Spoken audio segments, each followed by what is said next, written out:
اور حرام ہیں خامدوں والی عورتیں مگر کافروں کی وہ عورتیں جو تمہارے ملک میں آ جائیں۔ فرض کیا ہے اللہ نے ان احکام کو تم پر اور حلال کر دی گئی ہے تمہارے لیے ما سوا ان کے، تاکہ تم طلب کرو ان کو اپنے مالوں کے ذریعے باقدامن بنتے ہوئے، نہ زناکار بنتے ہوئے۔ بس جو تم نے لطف اٹھایا ہے ان سے تو دو ان کو ان کے مہر اور جو مقرر ہیں، اور کوئی گناہ نہیں تم پر جس چیز پر تم آپس میں راضی ہو جاؤ مقرر کیے ہوئے مہر کے بعد،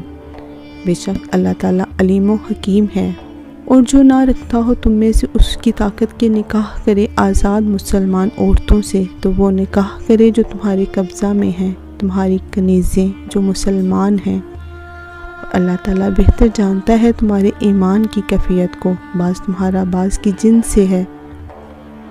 تو نکاح کر لو ان سے ان کے سرپرستوں کی اجازت سے، اور دو ان کو مہر ان کے دستور کے موافق،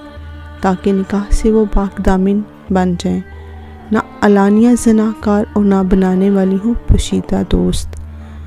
اور جب وہ نکاح سے محفوظ ہو جائیں پھر اگر وہ ارتکاب کریں بدکاری کا تو ان پر اس سزا کا نصف ہے جو آزاد عورتوں کے لیے ہے۔ یہ لونڈیوں سے نکاح کی اجازت اس کے لیے ہے جسے خطرہ ہو بدکاری میں مبتلا ہونے کا، اور تمہارا صبر کرنا بہتر ہے تمہارے لیے، اور اللہ تعالیٰ غفور الرحیم ہے۔ چاہتا ہے اللہ تعالیٰ کہ کھول کر بیان کر دے اپنے احکام تمہارے لیے اور چلائے تم کو ان کامیاب لوگوں کی راہوں پر جو تم سے پہلے گزرے ہیں، اور اپنی رحمت سے توجہ فرمائے تم پر، اللہ تعالیٰ سب کچھ جاننے والا بڑا دانا ہے۔ اور اللہ تعالیٰ چاہتا ہے کہ اپنی رحمت سے توجہ فرمائے تم پر، اور چاہتے ہیں وہ لوگ جو پیروی کر رہے ہیں اپنی خواہشوں کی کہ تم حق سے بالکل منہ موڑ لو۔ اللہ تعالیٰ چاہتا ہے کہ ہلکا کرے تم سے پابندیوں کا بوجھ، اور پیدا کیا گیا ہے انسان کمزور۔ جزاک اللہ۔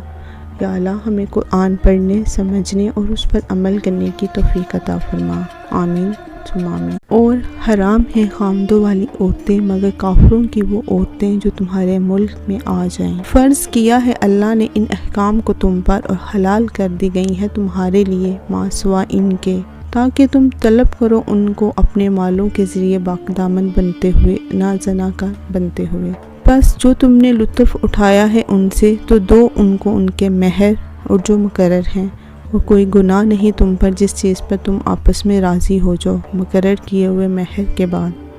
بے شک اللہ تعالیٰ علیم و حکیم ہے۔ اور جو نہ رکھتا ہو تم میں سے اس کی طاقت کے نکاح کرے آزاد مسلمان عورتوں سے تو وہ نکاح کرے جو تمہارے قبضہ میں ہیں، تمہاری کنیزیں جو مسلمان ہیں، اور اللہ تعالیٰ بہتر جانتا ہے تمہارے ایمان کی کیفیت کو۔